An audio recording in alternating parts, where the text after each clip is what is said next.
히브리서 11장 보겠습니다. 히브리서 11장 믿음장으로 유명한 하나님의 말씀이죠. 거의 대부분은 영적인 교훈으로 설교가 되어지는 11장입니다. 그러나 반드시 우리가 기억해야 되는 것은 많은 교회적으로 영적으로 적용할 수 있고 또 교리적으로 적용할 수 있는 부분도 있지만 특별히 9장, 10장을 우리가 살펴보면서 예수 그리스도의 대제사장 되심에 대해서는 더욱더 들어가겠죠. 유대인의 대제사장이면서 동시에 그리스도인의 대제사장이기 때문에 그렇습니다. 예수님 자신의 피로, 염소와 황소의 피로 하지 않고 예수님 자신의 피로 우리 모든 죄들을 용서하셨어요. 제거하셨습니다. 그래서 피로 맺은 새 언약 우리와 체결하셨고 그 새 언약을 이루셨죠. 얼마든지 그리스도인에게 적용될 수 있습니다. 12장 역시 마찬가지예요. 그러나 계속해서 시작부터 마지막 장까지 히브리서는 히브리서임을 잊지 말아야 됩니다. 계속해서 기억해야 돼요. 교회 시대에 구원받는 것은 믿음으로만 구원받습니다. 대환란 때 구원받는 것은 또 믿음과 행위로 구원을 받아요. 대환란이 끝나고 천년왕국으로 들어가면 그때는 믿음이 배제된 상태에서 행위로만 구원을 받습니다. 마치 창세기 2장에서 아담이 죄짓기 이전에 영원히 살 수 있는 방법은 믿음도 필요 없죠. 하나님께서 하지 말라고 하는 것, 그 행위만 하면 돼요. 그러면 영원히 살 수 있었던 것입니다. 마찬가지로 이 믿음에 대해서도 구약 성도들은 매우 중요하지만은 이 믿음이 의미 있기 위해서는요, 그것을 반드시 지켜 행해야 됩니다. 그래서 히브리서 11장에서는 구약 성도들의 개개인의 믿음을 나열하면서 입증해 나가는 것인데 믿음의 대상이 다 다르지요. 여기 이제 아벨부터 나오지만은 아벨에 대한 믿음은 무엇이었느냐? 피의 제사를 바치라는 거예요. 카인의 제사와는 대조적으로 피의 제사를 바쳤기 때문에 그 믿음이 죽은 이후에도 계속해서 입증이 되어지고 있다, 그렇게 말하고 있습니다. 노아는 믿음의 사람이었는데 도대체 무엇을 믿었느냐라고 했을 때 아벨이 믿은 믿음의 대상과 달랐어요. 노아 보고 피의 제사를 바치라 그렇게 말씀하시지 않았죠. 방주를 지으라 그랬습니다. 배를 지으라. 그것을 믿었어요. 그 믿음이 입증이 되어진 것이죠. 아브라함 역시 마찬가지입니다. 믿음의 조상이라고 불려지지만은 무엇을 믿은 것이냐? 자기 집을 떠나라고 명령하셨을 때에 떠났고요. 자기 자손에 대한 하나님의 약속을 믿었다고요. 주어진 언약의 땅에 대해서 약속을 믿음으로 그 믿음이 하나님 앞에 발견이 되었죠. 그러니까 그리스도인 가운데서 땅에 대한 유업을 믿음으로 구원받은 사람은 단 한 사람도 없어요. 그러니까 다 다른 것이죠. 그러니까 이 부분이 바로 히브리서 11장의 믿음에 관련된 장이지만은 한계에 있다라고 하는 것입니다. 6절에도 보세요. 11장 6절에 그러나 믿음이 없이는 하나님을 기쁘시게 할 수 없나니 하나님께 나아가는 자는 그분이 존재하시는 것과 그분이 자기를 열심히 찾는 자들에게 보상하는 분이심을 마땅히 믿어야 하느니라. 너무 잘 알고 있는 말씀이지만은 그리스도인에게 얼마든지 적용하고 주장하고 약속의 말씀으로 기억해야 되는 말씀이지만 그러나 히브리서라고 하는 사실을 우리가 기억할 때에 그분이 자기를 열심히 찾는 자들에게 이 말은 남다른 의미예요. 열심히 찾지 않으면 어떻게 되는 거예요? 구원의 이상이 있는 것입니다. 그 부분을 우리가 잘 알고 히브리서 11장 우리가 살펴보는 것입니다. 1절 보십시오. 이제 믿음은 바라는 것들에 대한 실상이요 보이지 않는 것들에 대한 증거니 원로들이 그것으로서 좋은 평판을 얻었느니라. 믿음으로 우리는 세상들이 하나님의 말씀으로 지어진 것을 깨닫나니 보이는 것들은 나타나는 것들로 된 것이 아니니라. 믿음으로 아벨은 카인보다 더 나은 제사를 하나님께 드림으로써 의로운 자라고 증거를 받았으니 하나님께서 그의 예물들을 인정하십니다. 그가 죽었으나 믿음으로 아직 말하고 있느니라. 믿음으로 에녹은 죽음을 보지 않고 옮겨졌으니 하나님께서 그를 옮기셨으므로 다시 보이지 아니하니라. 그는 옮기기 전에 하나님을 기쁘시게 하였다는 이 증거를 지녔느니라. 그러나 믿음이 없이는 하나님을 기쁘시게 할 수 없나니 하나님께 나아가는 자는 그분이 존재하시는 것과 그분이 자기를 열심히 찾는 자들에게 보상하는 분이심을 마땅히 믿어야 하느니라. 믿음은 바라는 것들에 대한 실상입니다. 성경적 정의예요. 보이지 않는 것들에 대한 증거입니다. 알듯 모를 듯한 말이죠. 실제적이라고 하는 말은 두 가지로 우리가 나누어서 살펴볼 수 있습니다. 하나는 이 자연 세계에 있어서 실제적이다. 그러면 이제 물질로 이루어졌겠죠. 심지어 눈에 보이지 않는 공기, 질소라든지 산소라든지 탄소라든지 눈에 보이지 않지만 실제하는 물질이에요. 손으로 만질 수 있고 눈으로 볼 수 있는 그 물질은 말할 것도 없고 그건 모두가 다 실제하는 것입니다. 병행해서 영적인 세계에 있다고. 영적인 세계. 영적인 세계에 실제하는 영들이 있어요. 하나님은 그 영들 가운데 한 영이시죠. 사탄도 영이고 천사도 영이고 사람도 영이고 또 하나님도 영이십니다. 실제예요. 실제. 그런데 어떤 것은 눈에 보이는 실제가 있고 눈에 보이지 않는 실제가 있지만은 분명한 사실은 다 실제한다는 것입니다. 존재한다는 것이에요. 그러면 믿음은 언제 필요한 것이냐 그러면 사람의 관점에서 눈으로 목격되지 않는 것인데 실제는 하고 있어요. 그때는 필요하다. 예를 들어서 하나님인 경우에 봅시다. 하나님은 영이시기 때문에 하나님의 의도하는 대로 보이실 수도 있고 보이지 않으실 수도 있어요. 그 대표적으로 누가복음 24장에서 부활하신 예수 그리스도 있죠. 그 부활체이십니다. 그냥 단순히 사람이 아니시죠. 엠마오로 가는 제자들에게 처음에는 보일 의도가 없으셨어요. 자신을 가리셨다고요. 그러니까 나중에는 자신의 정체를, 신분을 보이실 의도가 있으셨어요. 그래서 보이셨다고요. 보이지 않을 때도 예수님이고 보일 때도 예수님이세요. 그 실체는 변함이 없다고요. 그것이 바로 1절에서 말하는 것입니다. 이제 믿음은 바라는 것들에 대한 실상이요 보이지 않는 것들에 대한 증거라 그랬죠. 자, 믿음은 보이지 않으나 실제적인 것으로서 이 믿음의 대상은 어떤 형태로든지 나타나요. 어떤 매체를 통해서든지 나타나는 것입니다. 로마서 1장 19절에서는 삼위일체에 대해서 예를 제시하고 있죠. 이는 하나님을 알만한 것이 그들 속에 나타나 있기 때문이니. 여기서 살펴볼 말은요. 나타내 있다, 보여진다라고 하는 부분이에요. 그러나 하나님은 영이시기 때문에 보이지가 않죠. 그러나 이 피조물이라고 하는 매체를 통해서 나타나게 된다. 그것을 말하고자 하는 것입니다. 하나님께서 그것을 그들에게 보이셨습니다. 세상의 창조 때부터 그분에 속한 보이지 않는 것들이 분명히 보여졌고 심지어는 그분의 영원한 능력과 신격까지도 만들어진 것들에 의해 알려졌으므로 그들이 변명하지 못하느니라.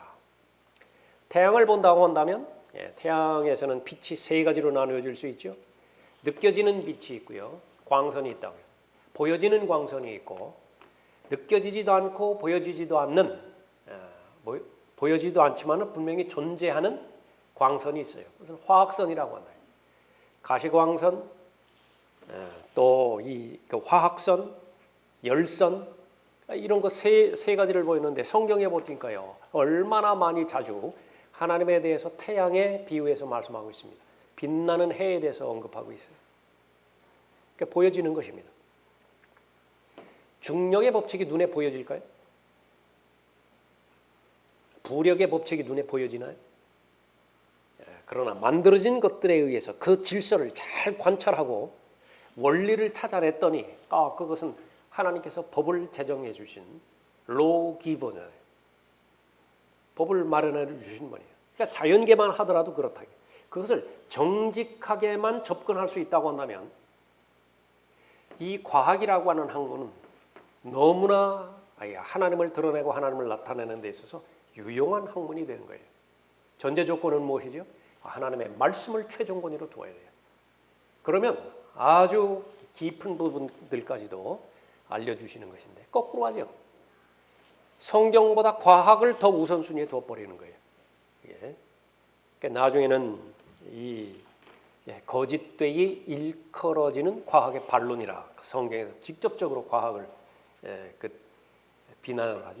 그때 이 과학은 가짜 과학이에요. 진짜 원인과 결과를 규명하고 그렇게 해서 하나의 체제로 받아들이는 학문 체계가 아니라 하나님을 부인할 목적으로 그렇게 대드는 것이죠. 자, 하나님의 말씀에 의해서 우리는 삼위일체 교리를 믿습니다. 창조의 교리를 믿게 되어지는 것이죠. 그런데 이 믿었더니 그 믿은 사실이 우리에게 확증을 해줘요. 경험론적 진리입니다. 그러니까 성경의 모든 부분들은요, 경험론적 진리예요. 요한복음 14장 6절에서 나는 길이요 진리요 생명이라 나로 말미암지 않고는 아버지께로 올 사람이 아무도 없느니라. 그걸 어떻게 알죠? 믿지 않으면 알 도리가 없어요. 그러나 일단 믿었더니 연역법이 아니라 귀납법이에요. 일단 믿었더니 그 나중에 알게 되는 것이에요. 하나를 알았더니 다음을 아는 것입니다. 성경의 모든 진리는요, 믿음에 의해서 사실을 알아요. A라는 사실이 있고 B라는 사실이 있습니다. B라는 사실을 알기 위해서는요, 반드시 A를 믿어야 돼요. A를 믿지 않고서는 B를 믿을 수가 없어요. 알 수가 없다. 역으로 A라고 하는 사실을 알기 위해서는 반드시 B를 믿어야 돼요. B를 믿지 않고서는 A를 믿을 수 없다. 순환이에요. 서클이 열린다. 그것이 바로 믿음입니다. 자, 우리 손에 성경을 가지고 있죠. 이 성경은 진리를 증거하고 있습니다. 그 증거를 믿음으로 받아들일 때에 성경에 관련된 모든 진리는 실상으로 존재하게 되는 것입니다. 믿을 수도 있고 믿지 않을 수도 있어요. 믿든지 믿지 않든지 하나님의 말씀은 사실 그 자체예요. 예수 그리스도께서 오신다라고 말씀하셨습니다. 내가 반드시 오리라. 믿든지 믿지 않든지 간에 예수님은 오세요. 믿는 사람에게 실체가 되는 것입니다. 지옥의 실제에 대해서 사람들이 그것을 믿든지 믿지 않든지 거기에 전혀 진리는 영향받지 않아요. 믿는다고 해서 더 지옥이 실제적인 존재가 장소가 되는 것이고 믿지 않음으로 인해서 존재했던 지옥이 없어져 버리는 것도 아니고 그것과는 상관이 없다. 그러나 이 하나님의 말씀은 자체가 사실이지만 우리가 믿을 때에 그 사실은 믿는 그 개개인에게 확증이 된다라고 하는 사실입니다. 그래서 믿음은 바라는 것들에 대한 실상이고 보이지 않는 것들에 대한 증거라 그렇게 볼 수 있습니다. 덮어놓고 믿는 것이 아니라 마음대로 믿는 것이 아니라 기록된 사실을 믿어야 되죠. 기록된 사실이 바로 믿음의 대상이기 때문에 그렇습니다. 믿음이 제외되는 예외적인 시대에 대해서 창세기 1장 2장 타락하기 이전 거기에 대해서 나왔죠. 예수 그리스도께서 주의 천사로 나타나신 적이 있는데 그때는 구약 시대입니다. 현현하시는 거예요. 눈에 보이는 형태로 나타나신다. 죄짓기 이전에 타락하기 전에 아담에게 하나님께서 나타나셨죠. 아담은 하나님의 존재에 대해서 믿을 필요가 없어요. 나타나는데 뭘 믿느냐고요. 믿음의 대상은 보여지지 않는 대상이기 때문에 그렇죠. 천년왕국 때 역시 마찬가지죠. 메시아이신 만왕의 왕이신 예수 그리스도께서 직접 재림하셔서 실제 장소인 팔레스타인에 그 전에 다윗의 보좌였던 그 보좌에 앉으시지요. 그러면 그 보좌는 주의 보좌가 되는 거예요.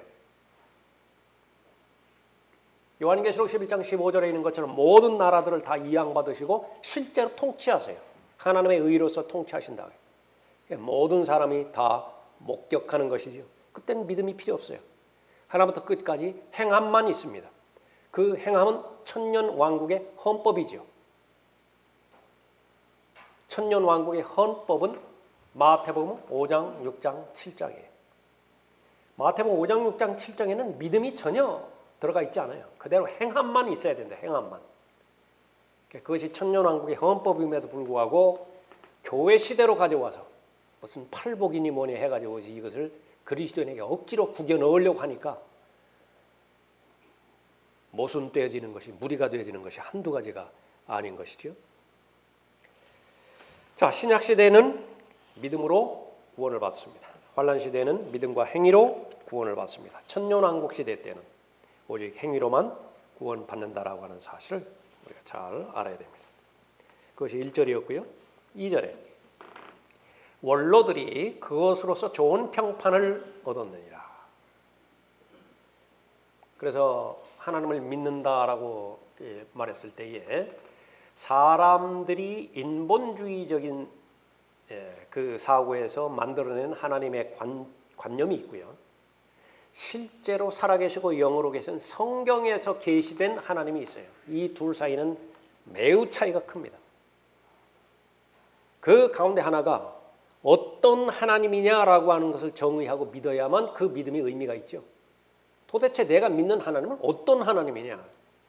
본문 말씀에 의하면 반드시 계산하는 하나님이시고 평가하는 하나님이시고 보상하는 하나님이세요. 그 하나님을 믿어야 진짜 하나님이라고요. 하나님을 믿는 데 있어서 상 받을 준비를 전혀 하지 않는다. 안 믿는 거예요. 꼭 이것은 상을 위해서 내가 이렇게 섬겨야 됩니까? 자원하는 몸으로 해야 되지. 일부는 맞지만은요, 그리 좋은 믿음의 태도는 아니에요. 그리스도인은 반드시 보상을 염두에 두고 열심히 하나님을 섬길 수 있어야 됩니다. 왜 그렇죠? 우리에게 종의 신분을 주셨기 때문에 그렇습니다. 아들의 신분뿐만 아니라 아들은 상을 바라고 일하는 사람이 아니에요. 아버지가 일하니까 그냥 내가 일하는 거예요. 결과에 관계없이 아버지이기 때문에 일하는 거예요. 그것이 아들의 신분이며 동시에 우리는 종의 신분이에요. 종은 주인을 섬기는 사람이죠. 그러니까 주인으로부터 인정을 받아야 돼요. 주인으로부터 평가를 받아야 되고 그 믿음을 소유하고 인정된 믿음을 소유했던 모든 사람들은 다 한결같이 2절에서 좋은 평판을 얻었다 그렇게 말합니다. Good report. 다시 말하면 A 플러스 학점 다 받았다 그 말입니다. 세상에서는 별 볼 일 없이 지냈지만은 세상에서는 루저로 지냈는지도 몰라요. 그러나 하나님과 관련돼 있어서 보면은 하나님께서는 정말로 프라이드를 가지신다. 욥과 같은 사람 보았느냐고, 요셉과 같은 사람 보았느냐고. 그 관점에서 여러분 한 사람 한 사람을 보시는 것이 바로 하나님의 관점인데 나도 같은 관점이에요. 그것이 하나님의 똑같은 세계관이죠. 2절이 그런 내용이에요. 원로들이 그것으로서 좋은 평판을 얻었느니라. 그래서 이제 계속 3절부터 이 믿음의 원로들 하나하나 제시해줘. 경배 드리는 데 있어서 아벨 A 플러스 학점 받았어요. 아주 잘 드렸다. 요한복음 4장에 있는 것처럼 영과 진리로 드린 거예요. 자기 방식대로 드린 것이 아니라 교단 교리 방식대로 드린 것이 아니라 하나님의 진리의 방식대로 다 드렸습니다. 하나님을 기쁘시게 해드리는 데 있어서 에녹 좋은 평판을 받았고요. 하나님을 두려워하는 데 있어서 노아, 하나님을 두려워하는 것이 지혜와 지식의 시작이죠. 노아는 좋은 평판을 받았습니다. 또 하나님을 신뢰하는 데 있어서 아브라함. 이 예들이 계속해서 나열되는 것은 모든 세대에 걸친 성도들이 마땅히 갖추어야 되는 실제적인 요소, 믿음을 잘 갖추어야 된다라고 하는 그 사실을 가르쳐주기 위해서였죠. 3절에 믿음으로 우리는 세상들이 하나님의 말씀으로 지어진 것을 깨닫나니 보이는 것들은 나타나는 것들로 된 것이 아니니라. 성경의 시작이죠. 태초에 하나님께서 하늘과 땅을 창조하셨습니다. 자, 그 사실을 믿으면 이제 2절, 3절을 읽는 것이 의미가 있어요. 그런데 1절을 믿지를 못한다.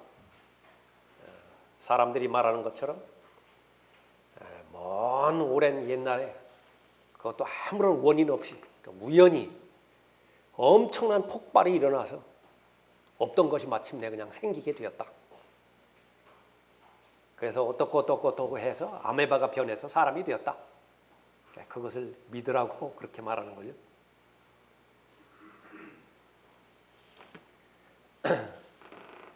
고물상에 엄청난 바람이 불었는데 굉장히 큰 바람이에요. 다음날 아침에 일어나가 봤더니요, 보잉 747기가 만들어졌어요. 그 확률보다 훨씬 낮은 거예요. 훨씬 낮네. 그러니까 그것을 믿고 있어요. 그러고도 이성적인 존재라고 그렇게 하죠. 믿음으로 우리는 세상들이 하나님의 말씀으로 지어진 것을 깨닫나니.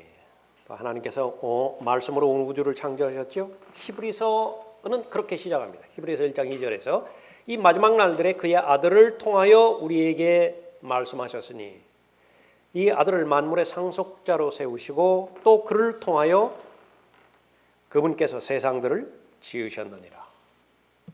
아버지 하나님도 창조주 하나님이시고요, 아들 하나님 창조주 하나님이시고 성령 하나님 창조주 하나님이시고 모든 부분에서 세 분이 같이 협력을 하십니다. 같이 일을 하신다. 모두가 다 그런 것은 아니지만 아버지 하나님께서는 창조의 시작을 처음으로 시작할 수 있어요. 계획하십니다. 디자인하세요. 설계도를 꾸미세요. 아들 하나님께서는 실행을 하십니다. 직접. 성령 하나님께서는 하나님의 목적에 맞게 적용을 하세요. 구원만 한다 하더라도 그랬죠. 하늘과 땅의 기초가 놓이기 전에 아버지 하나님께서는 구원에 대한 계획을 세우셨어요. 그 구원을 이루신 분이 몸으로 나타나신 예수 그리스도십니다. 다 이루었다 말씀하셨죠. 죄인들 한 사람 한 사람이 그대로 적용시키는 하나님께서는 성령 하나님이시죠. 성령에 의하지 않고서는 어떠한 사람도 예수를 주라고 시인할 수 없어요. 창조주 하나님이십니다. 사람들이 믿어야 되는 것은 특히 성경에 관련된 그런 부분인데요. 성경에 관련된 그 주 내용은 책으로 배울 수 없는 내용들이에요. 역사나 철학이나 과학으로 또 인문학으로 배울 수 없는 부분들을 성경에서 언급하고 있는 것인데, 사람이 어떻게 창조되었느냐, 성경 아니고서는 알 방법이 없습니다. 죽은 다음 사람은 어디로 가는 것이냐, 마찬가지예요. 사람들이 기껏 알 수 있는 것은 현재 나타나는 현상 세계 있죠. 물질 세계, 자연계, 이것을 부분적으로만 규명하는 데 그쳐요. 아무리 해봐야 거기까지가 한계라고요. 그러니까 성경에서 언급하고 있는 것은 다른 세계입니다. 어떤 세계죠? 셋째 하늘, 다른 세계죠. 지하 세계, 그 다른 세계예요. 그러니까 성경에서 지옥에 대해서 계시하고 있는 것인데 믿음이 있어야 믿을 수 있습니다. 둘째 하늘 넘어 셋째 하늘이 분명히 존재하고 있는 것인데 역시 마찬가지로 믿음이 있어야 믿을 수 있어요. 지옥에 대해서 믿지 않으면 부활의 증인으로서 증거하지 못하고요. 셋째 하늘에 대해서 믿지 못하면 계속 이생뿐이에요. 아무리 교회 열심히 다닌다 하더라도 제외될 수 없습니다. 그냥 이생뿐이에요. 본인의 마음엔 그런 거예요. 믿음이 필요한 것이 바로 다른 성경에서 언급하는 세계들이 실제적인 세계라고 하는 것이죠. 골로새서 1장 3장 1절에서 그러므로 너희가 그리스도와 함께 살아났으면 위에 있는 것들을 구하라. 거기에는 그리스도께서 하나님의 오른편에 앉아 계시느니라. 위에 있는 것들에 너희 마음을 두고 땅에 있는 것들에 마음을 두지 말라. 이는 너희가 죽었고 또 너희 생명이 그리스도와 함께 하나님 안에 감추어졌기 때문이라. 우리의 생명이신 그리스도께서 나타나실 때 그때 너희도 그와 함께 영광 가운데 나타날 것이라. 본성이라고 하는 것이 있는데, 본성이라고 했어요. 예수 그리스도 믿었을 때 실제로 내가 믿었죠? 그럼 거기에는 본성이 있다고요. 그 본성을 하나님의 말씀과 성령 하나님에 의해서 계속 자극을 주잖아요. 그럼 그 본성이 커져요. 본성의 경영이 경향이 더 두드러지게 하나님 쪽으로 기울어져요. 하늘 쪽으로 기울어진다 그 말입니다. 아무리 외국이 살기 좋고 그래서 사모해서 이민을 갔는데 본성 하나가 있는 것인데 고향을 그리워하는 마음이라죠. 죽음이 가까우면 가까울수록 견딜 수 없는 것입니다. 고향에서 죽고 싶어요. 단 하루를 산다 하더라도 고향에서 살고 싶은 것이에요. 에베소서 2장 1절부터 3절까지 봤더니 허물과 죄들 가운데 죽었던 죄인들이라고 인생이 그렇게 시작돼요. 아이가 태어날 때 손가락, 발가락 다 10개 다 정상으로 태어날 것 같지만은요, 장애아로 태어나는 거예요. 뭔가 하나 지금 잘못된 상태에서 태어나는데 영적인 기능이 잘못됐어요. 그 결과 하나님의 말씀에는 적극적으로 대적하든지 소극적으로 무관심해버려요. 그 기능이 두 가지예요. 그렇게 잘못돼 버렸다. 아주 적극적으로 대적한다. 아니면은 또 한편의 스펙트럼에서는 절대적으로 거의 절대적으로 관심이 없어요. 다른 것에는 다 관심이 있는데 대신에 이 세상 신, 믿지 않는 자들의 마음을 어둡게 하는 이 세상의 신이 무엇이라고 말하면 거기에는 귀를 세운다. 눈을 치켜 쓴다. 그것이 이 세상의 풍조입니다.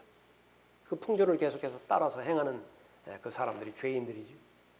아주 강성하다고요. 거기 뭐 씨름 장사도 있고요. 그 격투기 선수도 있고 활발하다고요.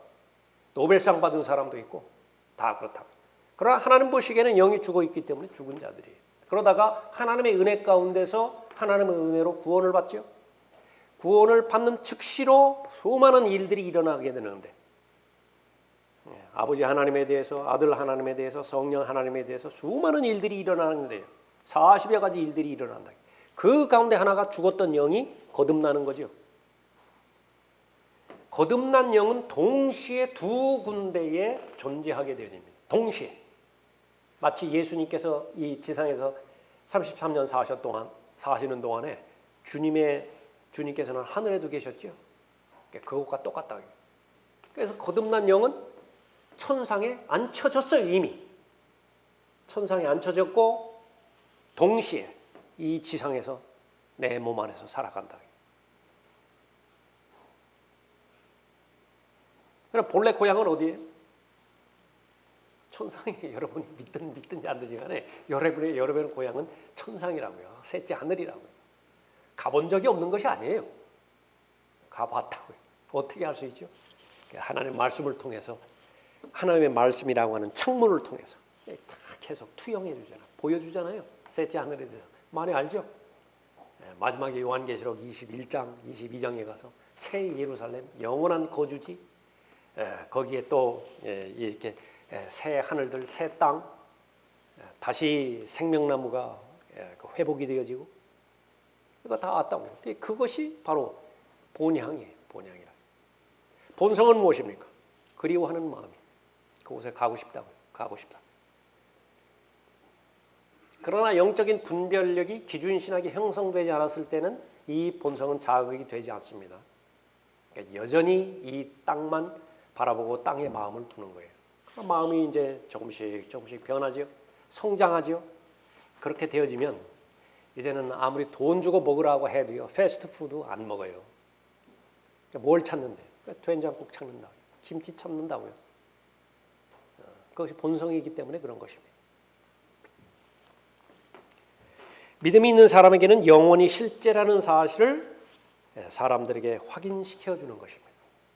그러니까 셋째 하늘이 실제이고요. 또 그 셋째 하늘이 영원과 관련되어 있다는 사실도 확인시켜 주죠.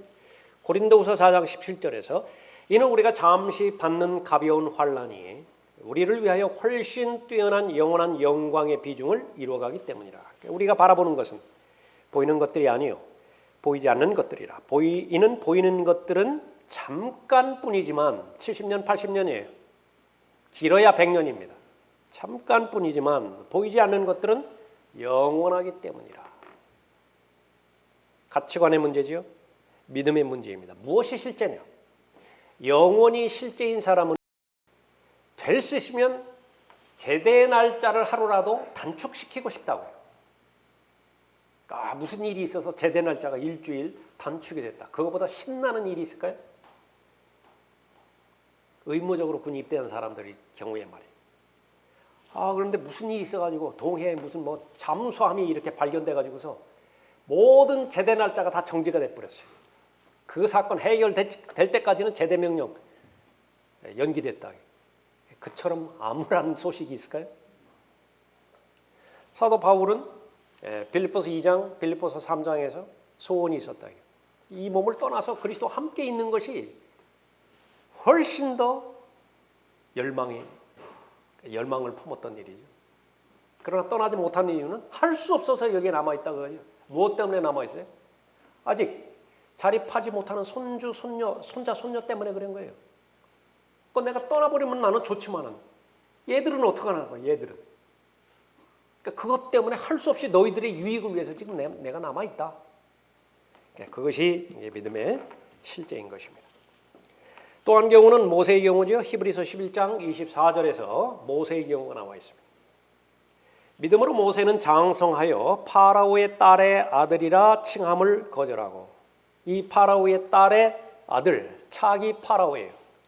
대선주자입니다. 그런데 그걸 거부해버렸어요. 무엇 때문에 그랬죠? 잠시 동안 죄의 낙을 누리는 것보다 오히려 하나님의 백성과 함께 고난받는 것을 택하였고, 그리스도의 능욕을 이집트의 보화들보다 더 큰 재물로 여겼으니 이는 그가 무엇을 바라보았다고요? 상 주심을 바라보았다. 진짜 믿음이에요. 다시 한번 우리가 확인합니다. 여러분이 지금까지 상 주심을 바라보고 열심히 하나님과 동행하고 섬겼습니까? 제대로 믿으신 거예요. 그러나 이 부분이 좀 약한 부분이 있습니까? 오늘 말씀을 통해서 다시 한번 바로잡아야 돼요. 이것이 진짜 믿음이에요. 그래서 믿음은 관념이 아니에요. 믿음은 추상이 아니에요. 믿음은 실제예요. 실제. 내가 지옥을 믿는다. 그 믿음을 여기서 입증을 해야 돼요. 내가 하늘나라를 믿어요. 그 하늘나라를 믿는 것을 여기서 입증해내야 돼요. 그것이 고린도후서 13장 5절에서 말하는 것처럼 증명하는 것입니다. 스스로 입증하라라고 하는 그 부분이죠. 믿음으로 그는 왕의 노여움을 두려워하지 않고 이집트를 떠났으니 이는 그가 보이지 않는 분을 보는 것처럼 견디었기 때문이라. 아주 믿음을 잘 설명하고 있는 것입니다. 그래서 믿음이 있는 사람은 이 세상에 속한 것이 임시적이라고 하는 사실을 아는 것이죠. 이것이 분별력입니다. 통찰력이에요. 무엇이 잠정적이고 무엇이 영원한 것이냐. 세상도 세상에 있는 것들도 사랑하지 말라. 누구든지 세상을 사랑하면 아버지의 사랑함이 그 안에 있지 아니하니. 무슨 말이에요? 절대로 세상에 있는 것들을 목적으로 삼지 말라. 수단으로 삼으라. 도구로 삼으라. 그 목적으로, 수단과 도구로 몸도 주고 돈도 줬다. 그런데 이것이 잘못돼서 목적이 돼버렸어요. 돈 버는 것이 목적이 돼버렸다. 건강 자체가 목적이 돼버렸어요. 건강에 중독된 사람들. 그런 말 들어보셨습니까? 3시간 동안 자기 몸에 대해서 단련하지 않으면 견디질 못하는 사람들이 있대요. 건강에 중독된 사람들. 그 사람의 목표는 건강이에요. 건강을 가지고 무엇을 해야 돼요. 그러니까 무엇을 해야 되는 것이 목적 아니겠어요? 이상하게 돼버렸다. 이는 세상에 있는 모든 것이 육신의 정욕과 안목의 정욕과 생의 자랑이요 아버지께 속한 것이 아니라 세상에 속한 것이기 때문이라. 세상도 세상의 정욕도 사라지지만, 성경의 평가라, 사라진다고요. 없어져요. 그러나 영원히 남는 것이 있지요. 하나님의 뜻을 행하는 자는 영원히 거하느니라. 영원히 거하는 것. 여러분들 다시 한번 확신하십시오. 하나님 영원히 거합니다. 하나님의 말씀 영원히 거해요. 그리고 여러분 자신의 혼, 3가지 외에는 다 없어져 버려요. 요한일서 2장 15절 이후의 말씀이죠. 보이는 것들은 나타나는 것들로 된 것이 아니니라. 이 철학적으로 말한다고 한다면 보이는 것들은 나타나는 것들로 된 것이 아니라 이것을 관념론이라고 하고 유신론이라 그렇게 할 수도 있는데요. 이 가르침의 내용은 뭐냐면 실제 하는 것들 있죠. 실제 하는 것들. 헬라 철학에서는 이데아라고 하는 말을 사용할 수도 있겠습니다. 그러니까 실제, reality. 실제는 기본적으로 비물질적인 것이다. 이 가르침을 가르치는 것이 관념론이에요. 유신론이라고 해요. 이 부분은 특별히 독일에서 완성이 되어졌는데 1800년대입니다. 물질이 기본이 아니라 라고 하는 거예요. 반면에 물질이 기본적이라고 가르치는 철학이 또 있어요. 대표적인 것이 진화론이에요. 물질로 이루어졌다. 그래서 사람이 생각하고 사람이 슬퍼하고 사람이 사랑하는 거 이건 다 화학성분 자기들끼리 작용하는 그 화학 작용에 의해서 나타나는 산물이다. 얼마나 부질없어요 그러면? 제가 이렇게 말하는 것도요.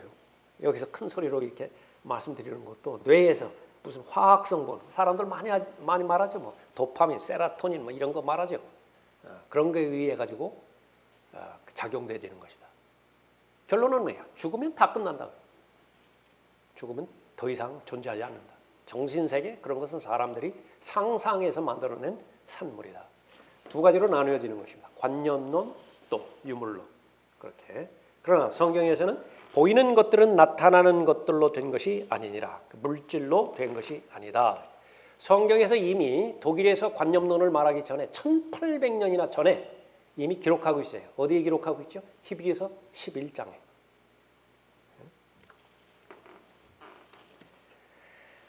변증법적 유물론, 진화론, 무실론, 인본주의의 가르침은 실제는 물질적인 것이다. 그렇게 가르치는 것이고요. 성경은 과학과는 정반대로 어떤 물질에 의해서 세상이 만들어진 것이 아니라 아무것도 없는 상태에서 하나님의 말씀으로 세상이 만들어졌다. 그렇게 말하는 것입니다. 무에서 유를 창조한 거예요. 그러나 세상은 어떻습니까? 이 사실을 절대로 받아들이지 않고 있죠. 과학은 입증된 가설만 받아들여야 될 텐데 절대로 입증되지 않는 가설을 진리로 받아들이는 것을 첫 단추로 꿰어버렸어요. 거기서부터 처음부터 잘못된 것이죠. 그래서 그것은 사람의 의견이 아니라 종교가 되어버렸습니다. 진화론이라고 하는 것은 종교가 되어버린 것입니다. 그래서 성경과 과학이 상충될 때, 충돌할 때 우선순위를 어디에 두는 것이냐? 과학에 두는 거예요. 성경은 단지 종교일 뿐이라는 거예요.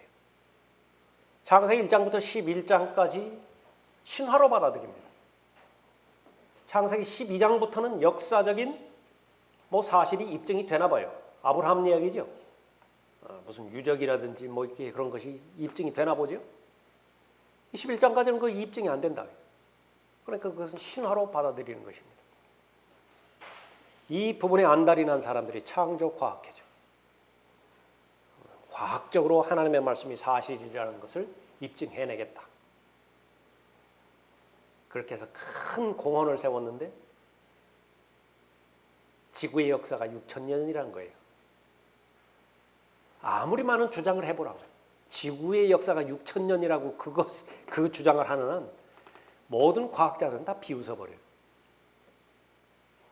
그럼 억지로 꽤 맞추는 거예요. 억지로. 과학이라고 하는 것을 최종권위로 삼아가지고 성경과 과학이 충돌할 때 과학이 바로 증명된 사실이라고 가르치는 것이죠. 이것은 또 하나의 종교일 수밖에 없는 것입니다. 자, 4절부터는 이제 구체적으로 인물 하나하나 그렇게 나오죠. 4절에서는 아벨이 나오고요. 5절에서는 에녹이 나오고 계속해서 믿음과 관련해서 언급하고 있습니다. 자, 오늘은 여기까지 하겠습니다.